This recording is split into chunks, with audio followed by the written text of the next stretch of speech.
ये भाई एगो हमार मन करता हो मनवा मनवा मनवा अरे मनवा करे न तोहरा के हम छतिया से अपना साथ ली मनवा करे न तोहरा के हम छतिया से अपना साथ ली मनवा करे न तोहरा के हम छतिया से अपने साथ ली अरे तोहके अपन जान बना के तोहके अपन जान बना के अब जिंदगिया बाँट ली मनवा करे न तोहरा के हम छतिया से अपने साथ ली मनवा करे न तोहरा के हम छतिया से अपने साथ ली मनवा करे न तोहरा के हम छतिया से अपने साथ ली। एक और गीत रहुआ सबके बीच में प्रस्तुत बा और वेब कैसेट कंपनी की ओर से भाई सतीश राय के देख रेख में ही कैसेट हो रहा बा विजयलाल यादव और साथियों की आवाज में एक वीर रस का गीत कैसे मास्टर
जन्म जो लिया वीर गोपाल यादव पहलवान था मीटा कुश्ती में हस्ती जो अंग्रेजों से नाम रोशन किया था हिंदुस्तान का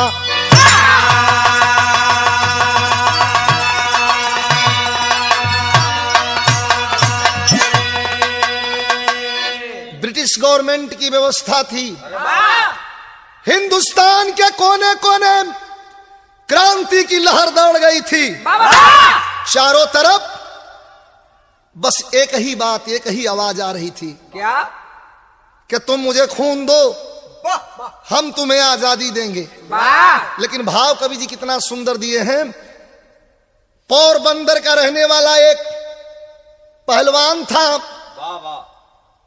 छोटे से घर से खेत से खलिहान से उठ करके ए भैया कुल गाना बजाना हो चाहे पहलवानी हो अंश का चीज हो ले अगर अंश में हो तो बड़ा कम खा के भी अच्छा लड़ ले आदमी और अंश में नहीं बाय तो रोज बादाम पी के छेरत रहे उससे कुछ नहीं हुई कवि जी भाव लिखलन है कैसे मास्टर मजीद भारती साहब कई कवाली बा वाह वाह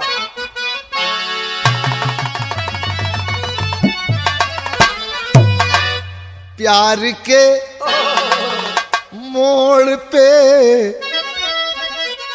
आ गए हूँ अगर प्यार के मोड़ पे आ गए हूँ अगर तो फिर से मिलने मिलाने का वादा करो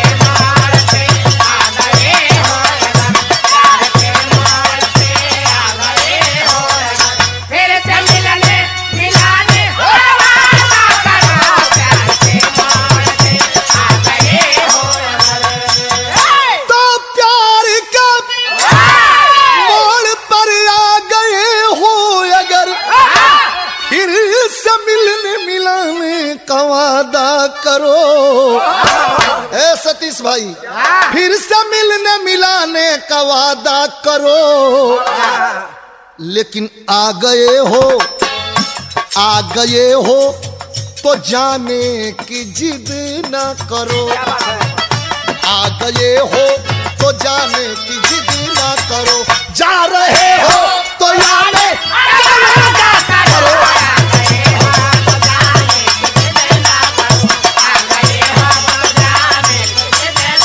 अरे जा रहे हो।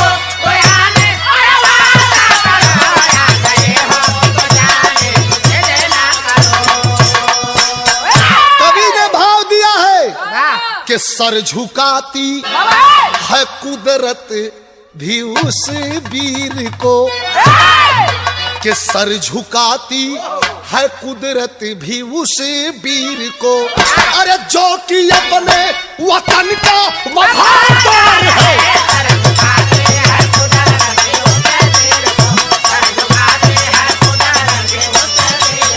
जो कि अपने वतन का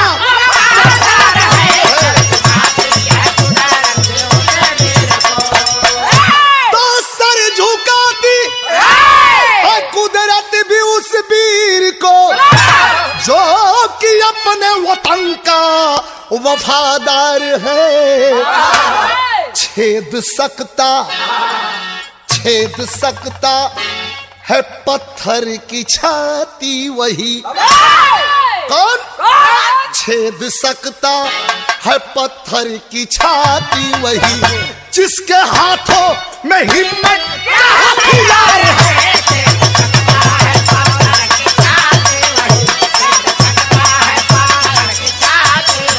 जिसके हाथों में हिम्मत का हथियार है।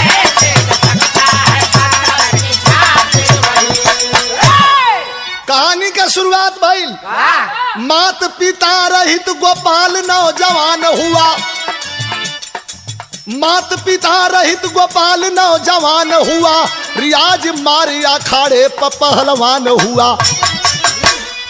13 वर्ष की गौरी बहन बिचारी थी, 13 वर्ष की गौरी बहन बिचारी थी, वही गोपाल का सहारा बनी प्यारी थी। साधना कर गोपाल बल विपुल बनाया है, साधना कर गोपाल बल विपुल बनाया है, इधर इंग्लैंड से डिफोर्ड पट्टा आया है। किया डिफोर्ड ने भारत में ये ऐलान सही, मिला ले हाथ कोई कुश्ती में पहलवान सही। पहलवानी चलल रहल, तहलका मचलबा गोपाल का। उसी वक्त इंग्लैंड से अंग्रेजों का एक पहलवान आया, बहुत भारी भरकम, बहुत वजन, और नाम उसका डिफोर्ड है। हिंदुस्तानियों को लड़ते देखा तो सोच में पड़ गया है कि इतने पतले पतले हैं, ऐसे ऐसे हैं, और हमारा वजन इतना है, ऊपर गिर जाऊं तो ये मर जाए। तो सुन चुनौती तो गोपाल जल ही गया, हाथ पकड़ाया खाड़े पर डिफोर्ड का, तोड़ दूंगा सही तेरे अभिमान को, तोड़ दूंगा सही तेरे अभिमान को, देख ले पट्टा भारत का तैयार है।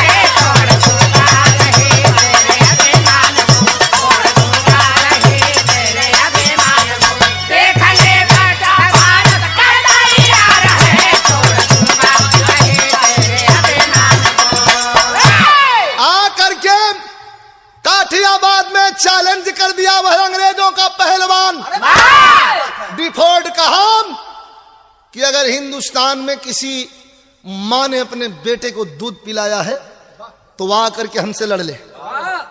सुन चुनौती को गोपाल जल ही गया, हाथ पकड़ा अखाड़े पर डिफोर्ड का। 1 गुना 2 गुना का अंतर ना रहल, कितना अंतर रहल? सीधा 4 गुना का।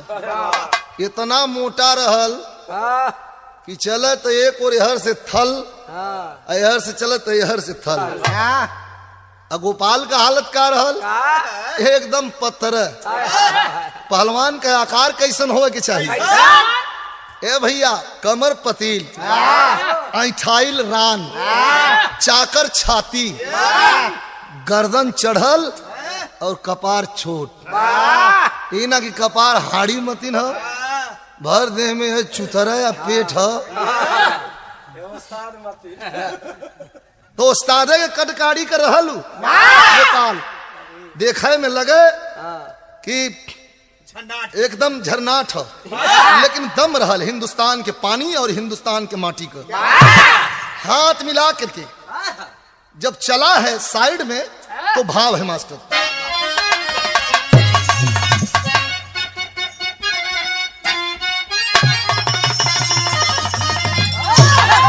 अरे तक खूनों से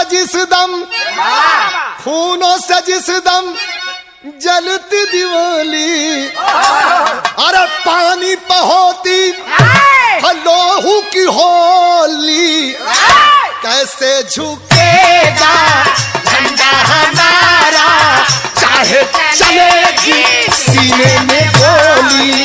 कैसे झुकेगा झंडा हमारा, चाहे चलेगी सीने में गोली। कैसे झुकेगा झंडा हमारा, चाहे चलेगी सीने में गोली। कहते हुए जब हाथ मिला करके गोपाल चला, मास्टर हमरे को देखा, हाथ मिला के गोपाल चला, बिना पटकल अगले डेट के कुश्ती हम माला पड़ल। सब लोग कहते हैं भैया बहुत भारी भरकम हो, लहान बैठ जाई कि नहीं। गोपाल कहलत की धरत देरी ना हाथ तुरंत बैठ जा सीने पर। मोटैले से जब निकलल हो और ओवर कॉन्फिडेंस, ओवर विश्वास, अंग्रेज देखलन तक गए अंग्रेज वहां जहां गोपाल रहा, उसे धमकाते हैं, लोग दिखाते हैं, अगर पटकाएगा 500 पाएगा, अगर न मानेगा तो जान से मारा जाएगा। अंग्रेज जाते हैं और कहते हैं कि सुनो, अगर पटका जाओगे 500 रुपए मिलेंगे। बहुत कीमत रहल 500 का। अगर नहीं मानोगे तो जान से मारे जाओगे। तगमगी न गोपाल घर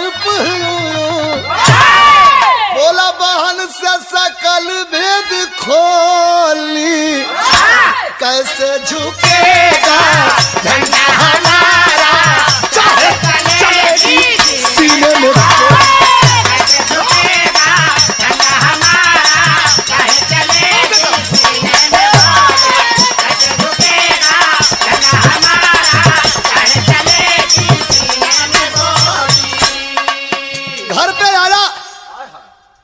माई बाबू तो हुआ ना बचपन में मरगल हुआ, छोटकी बहन बागौरी वही गोपाल के बादाम बादाम पीस की खियावत पियावत पर जौन कुछ जुरत आटत हो। बहुत प्यार हो भाई बहन में।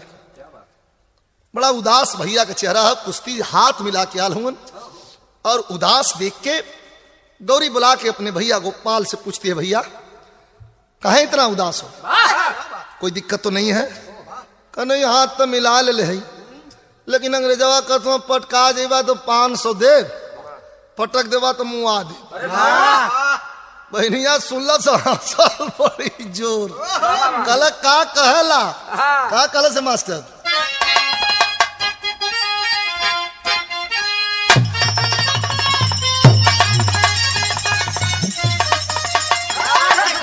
हमारे गाजीपुर के पूर्वी हेठार में पूर्वी शुरू होला, चल जला यारा बक्सर बलिया छपरा, मतलब पूरे 12 भोजपुरी।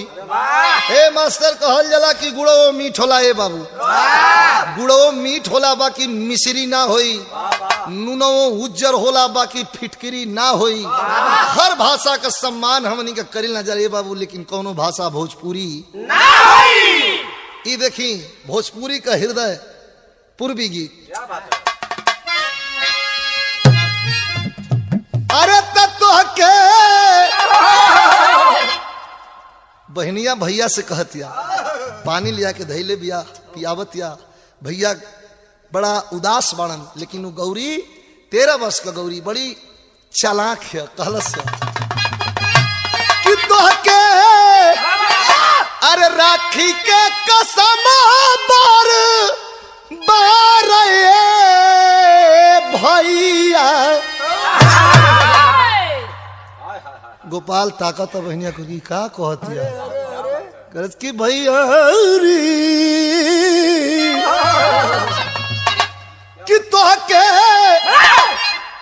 राखी का कसम बार भैया क्या पिठिया की पिठिया दंगल में देखैया जिना हमारे भैया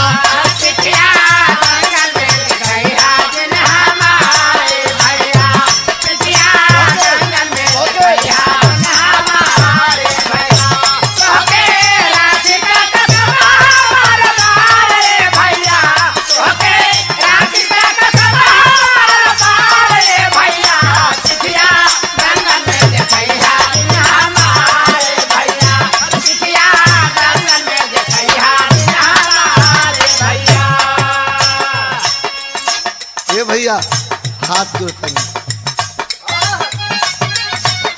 अरे तुझको माँ की कसम रखना ईमान को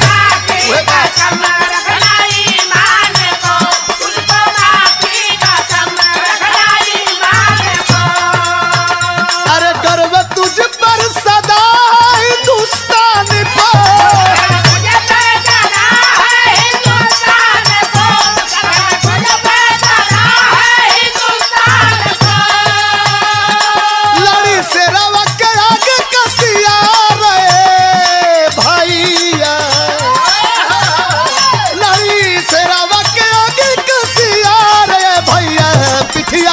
दंगल में देखैया जिन हमारे भैया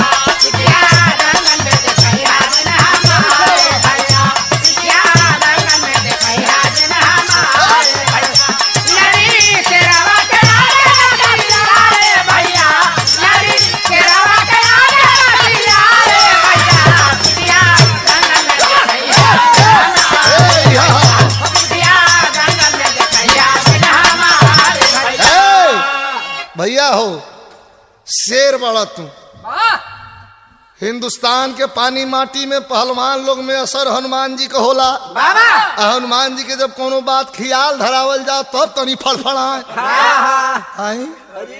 हम ही हैं समुद्र रख जाई अरे महाराज डाक फान जाइबा की कहलस भैया तन बजैया हाई लेनिया पिंच करती लड़ी सेरवा के आगे कसिया भैया लड़ी सेरवा के आगे कसिया रे भैया पिठिया दंगल में देखैया जिन हमारे भैया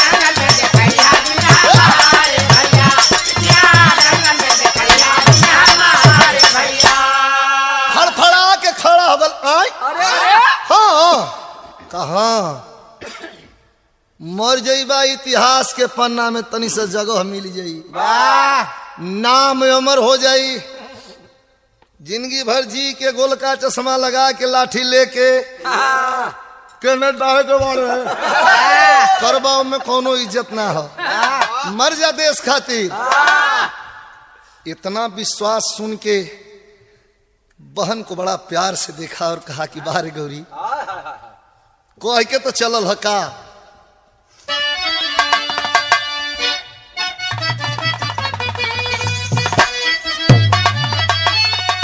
कोटेशन पूर्ण लाइन है हर लोगों पर यह लाइन हर आदमी की जिंदगी के लिए यह लाइन है याद रहे क्या रहो आग के संग अगर आग बन के रहो आग के संग अगर आग बन के तो कसम है कि कोई अरे जला ना सकेगा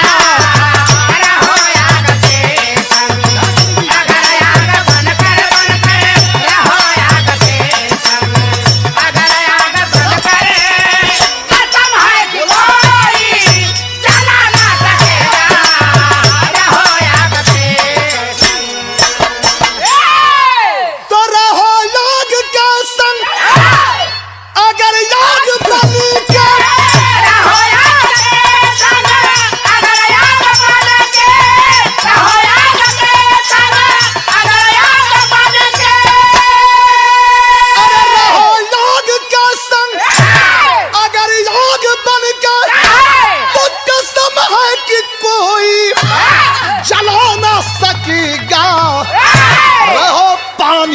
संग, अगर पानी बन के रहो पानी के संग, अगर पानी बन के तो कभी कोई पानी और डूबा ना सकेगा।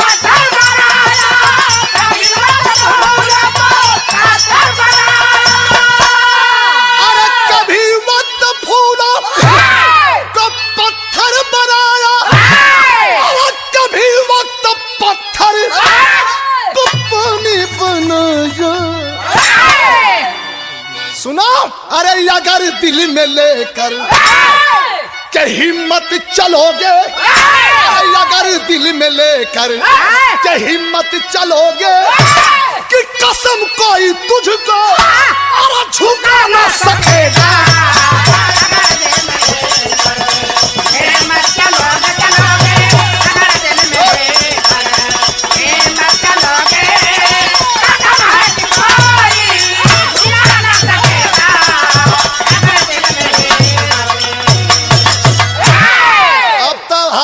हो गई बहनिया के इतना बात जवान जब सुनला सा तो कवि जी लिखत हो मास्टर हालत के फलाना भैया, अरे दंगल में सौदे बाजी ना होई, अरे दंगल में सौदे बाजी ना होई, चाहे चला दे गोली सीने ऊपर बाजी।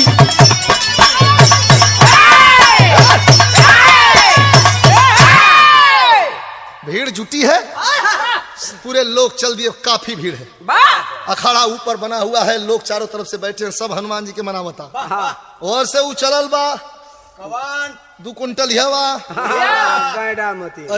पतरे गोपाल पहलवान। तब मास्टर तनी दाव पेंच का प्रेमी भाई ये बिरहा में दाव पेंच सीख ली। गया दंगल में गोपाल ठोकाया खाड़े पे ताल, गया दंगल में गोपाल ठोकाया खाड़े पे ताल, हीरा फोड़ से कराल नौनिहाल के सनी,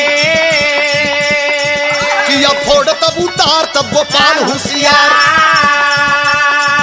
मारा बहरा निसार हो निकाल के सनी, फिर गोपाल भर उमंग भज के जय जय बजरंग, फिर गोपाल भर उमंग भज के जय जय बजरंग, अजवान मारा काला जंग हो निकाल के सरी, चरखी घूमा फोड़ मान लेकिन रूठे भगवान, चरखी घूमा फोड़ मान लेकिन रूठे भगवान, चित हुआ पहलवान हो बेहाल के सरी।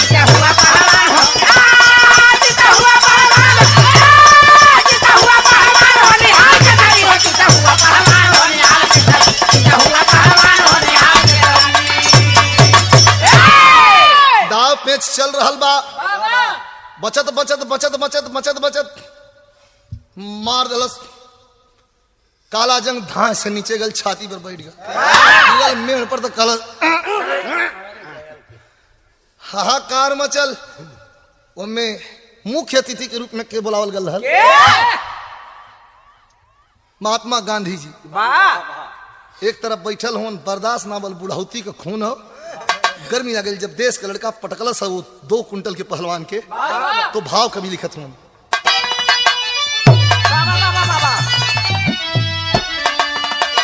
तर जाओ अरे बतिया कही गई ले पहले का पुरानियों, उड़ाल मौज बबुनी, उड़ाल मौज बबुनी, अरे जब जवनिया उड़ाल मौज,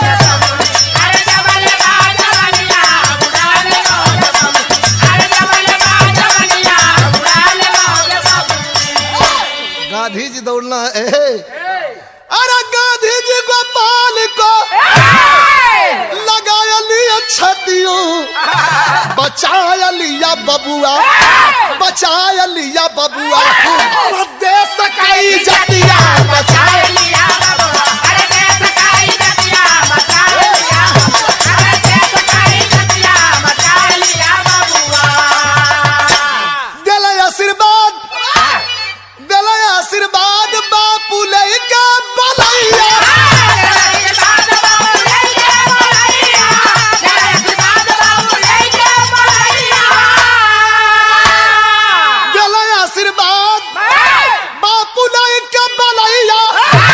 गोपाल को मिली बहुत रुपया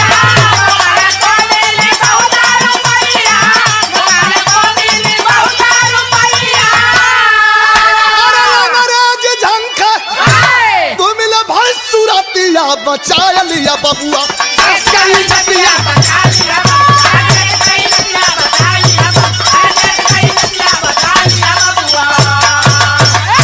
हाहाकार मच गया चारों तरफ। अंग्रेज पटका गल जो डिफोर्ड ओकर मुंह जना था कि बासी भात का गोला मुंह फुलौले हो। आप लोगों ने कहा था कि मेल जोल में कुश्ती होगी हम पटक देंगे, हम तो आराम से लड़ रहे थे, ये साला खिला कर गया। लेकिन भाव बहुत बढ़िया है, पड़ल माला हजवान के तक कुश्ती मार करके अरे कुश्ती मार करके चला है बघेला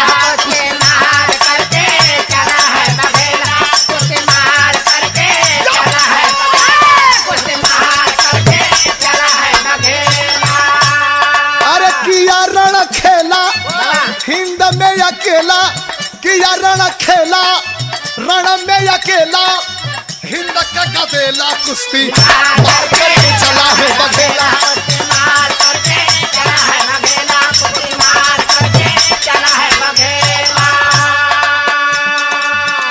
घर पे आ गया, माला मिलल, रुपया मिलल, इनाम मिलल। जब घर पे आया है तो भाव कवि जी लिखल है कैसे मास्टर। बहन के पास आया विजय संदेशा लाया, बहन बोली मुस्काई बीरन लाओ भौजाई, बड़ा दुख झेला यही जग मेला, अरे वही के अकेला कुश्ती मार करके चला है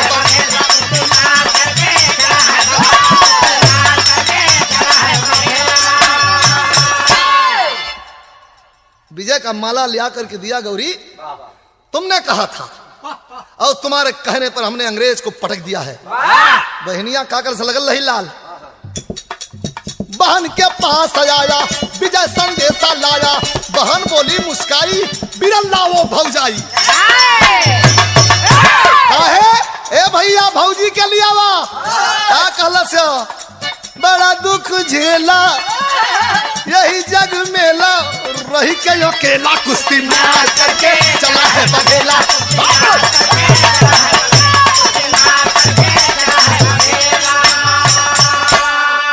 अरे रे रे रे रे बात गड़बड़ा गई मास्टर। बहन तो भाई के लिए कहती है लेकिन तर्ज कितना बढ़िया हो।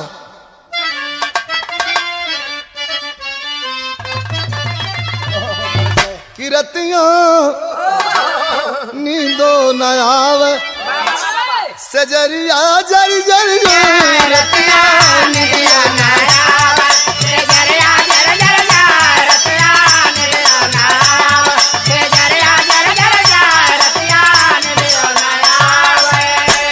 कैसे मनवा मनाई पियरिया जरी जरी जाए, लेकिन बरसे वीर रस में करुण रस का भाव है कि बरसे प्रेमी बदरिया, बरसे प्रेमी बदरिया वीरनवा झंखट बार, बरसे प्रेमी बदरिया वीरनवा झंखट बार, बरसे प्रेमी बदरिया वीरनवा झंखट बार, बरसे प्रेमी बदरिया। करब बहिनी का शादी पहलवानवा झंखट बार, अरे करबे बहिनी के शादी पहलवानवा झंकत बाय बरस प्रेमी बदरिया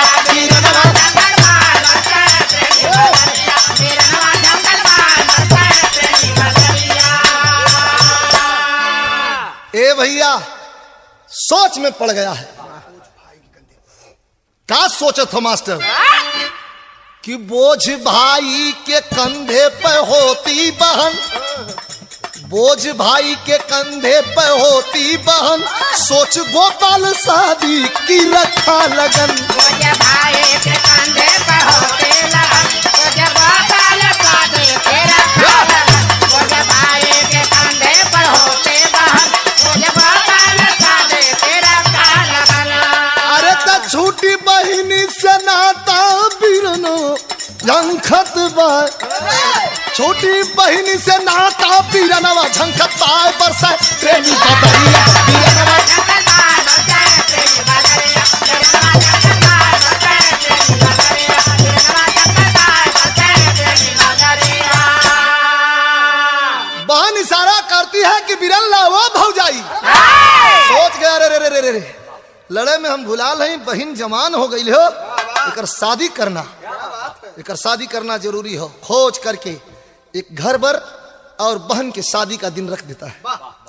जब बहन के शादी का दिन रख दिया तो कवि जी भाव बड़ा सुंदर लिखते हैं। कैसे मास्टर? शादी के दिन बहन को गहना लेना चला गोपाल, रास्ते में डिफोट के साथी मिलकर किया बवाल, दंगल में सौदेबाजी ना हुई, अरे पकड़े पहलवान को बाजी तिकड़म साजी। शादी के दिन बहन को गहना लेने के लिए चला है, डिफोट के साथी अंग्रेज मिलकर के और गोपाल को पकड़ लेते हैं। पकड़ लेते हैं तो गोपाल बोला मुझे छोड़ो भाई, गोपाल बोला मुझे छोड़ो भाई, पड़ी आज शादी है मेरे बहन की, अलंकार देकर विदाई करूंगा, तमन्ना यही है रे प्यारे बीरन की। मगर ना ही माने अंग्रेज अकड़कर बहादुर को कलकत्ता लाए पकड़कर, नजर बंद करके लगाते हैं कोड़ा, पटक फोड़ करके तू जिद को ना छोड़ा, फिर हम कराएंगे दंगल करारा, फिर हम कराएंगे दंगल करारा, तू खा जाना कुश्ती है कहना हमारा। मना करने के बावजूद मेरे पहलवान को तुमने पटकने की जुर्रत की है, इसका इल्जाम तुम्हें भुगतना होगा। कोड़ा से मारते हैं, कम भोजन देते हैं, कलकत्ता में ला करके बंद कर दिए। लेकिन कवि जी भाव लिखलन है। कैसे मास्टर?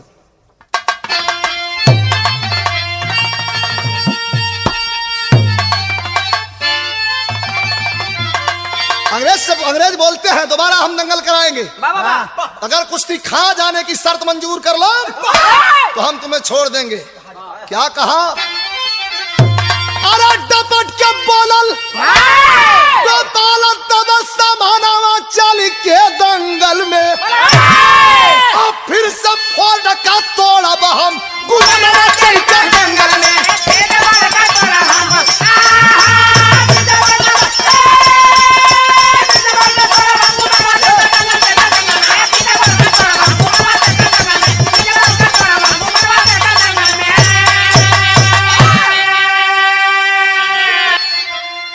याद रहे कि भला ही देश गुलाम हमारा, और भला ही देश गुलाम हमारा, लेकिन सच्चा ईमान हो, ईमान अपना बेच न सकता, भारत का इंसान हो।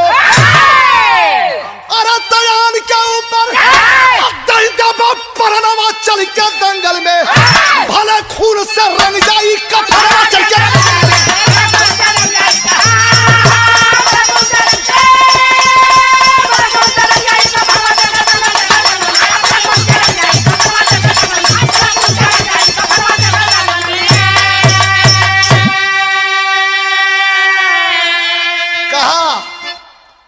कि हमें बहकाते हो, फुसलाते हो।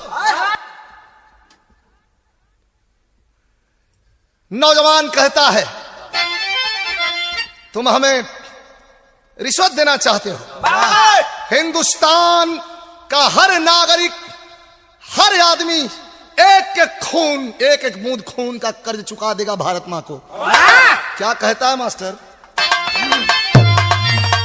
अरे सब कुछ करावा होना हरी दुनिया में भैया,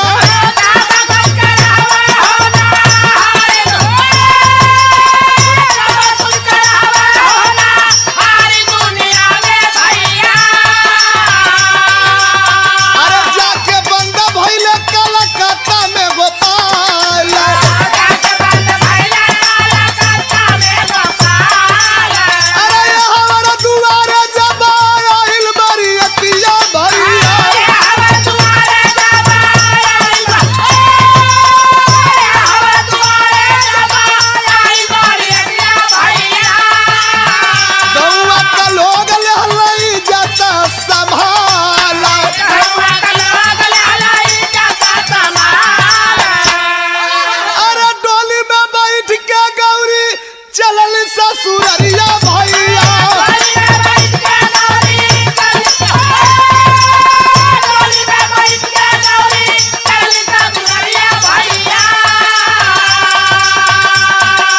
अरे बरसा नया नवा से तहिया जलधार,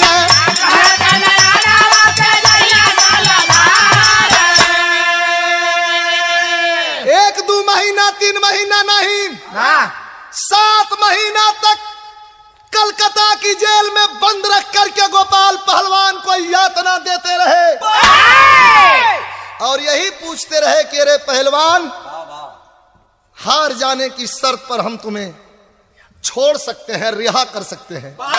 तब अरे बहिनी का याद तब सा तब बीराना के भैया,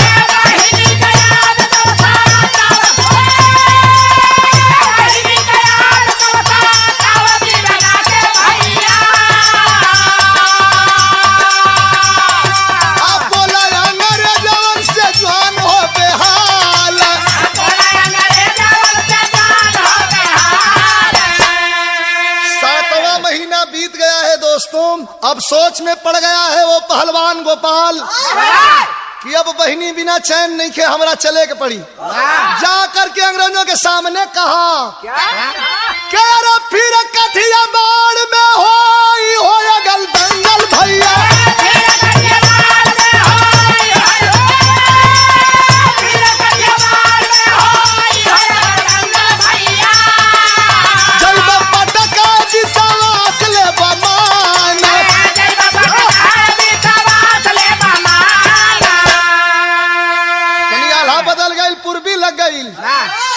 के छुट्टी के गोपाल आइला बहिनी के घर,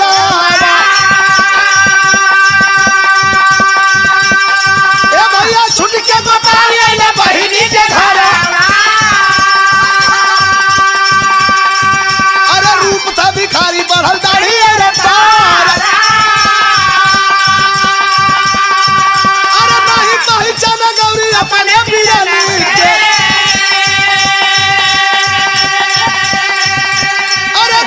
पहचाना गौरी अपने बीरन के दुखित हो गोपाल सब बताया ला हवाली। अरे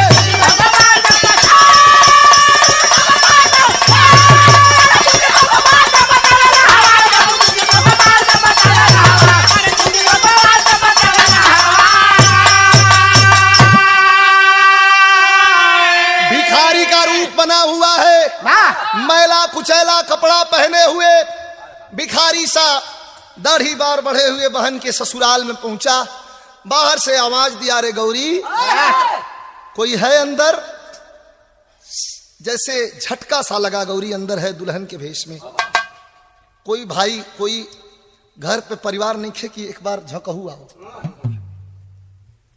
दूर से देखती है घूंघट से गौरी, लगता है कोई भिखारी है, भूखा है, अपने ही भाई को नहीं पहचानती। बाहर निकल गई, कुछ खाना लेकर के कहती है, साधु बाबा बैठिए, हाथ धो लीजिए, खाना खाइए। आंखों से अश्रु की धारा छलक पड़ी है और कहा कि अरे पगली गौरी, तू मुझे पहचानती नहीं है? बढ़िया से तुम्हारी विदाई विदाई हो गई ना? आए हो भैया कह के छा सीने से लग गई। तो कवि ने भाव दिया है,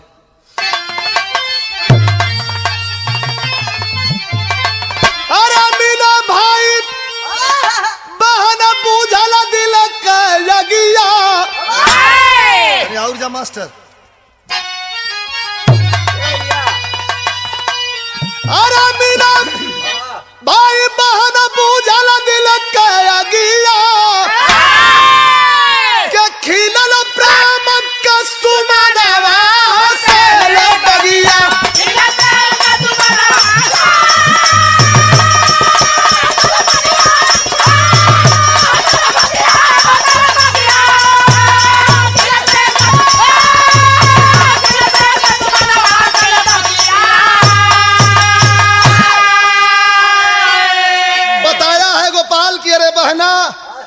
मैं तो आजीवन जेल में ही रह जाता,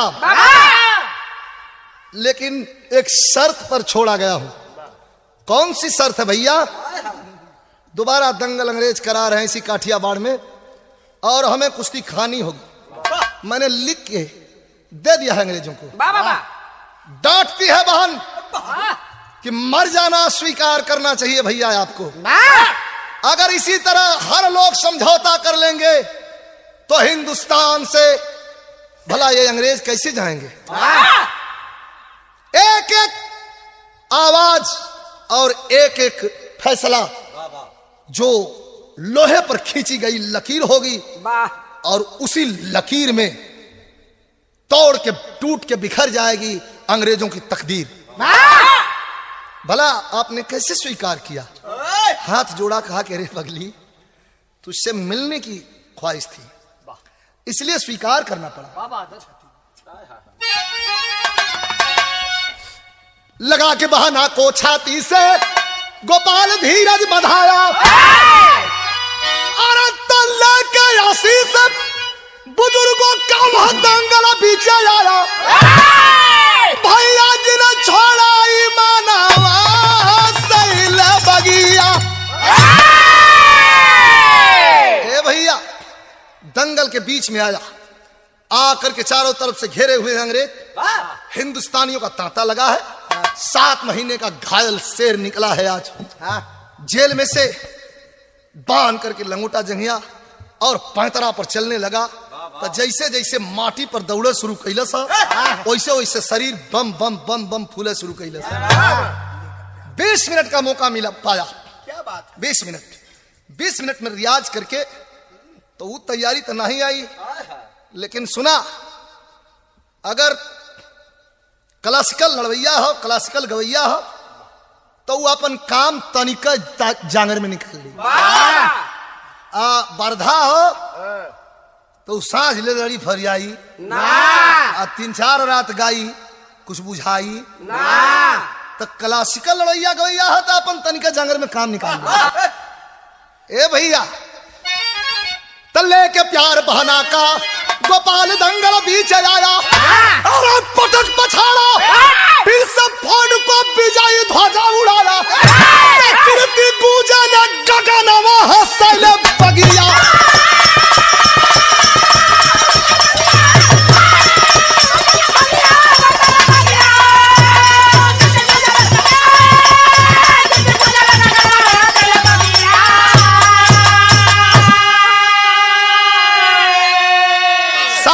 का घायल शेर जंग निकला है ये जंगल रूपी जेल से और आकर के पटक के दोबारा पछाड़ के फोड़ को सीने पर झंडा गाड़ दिया।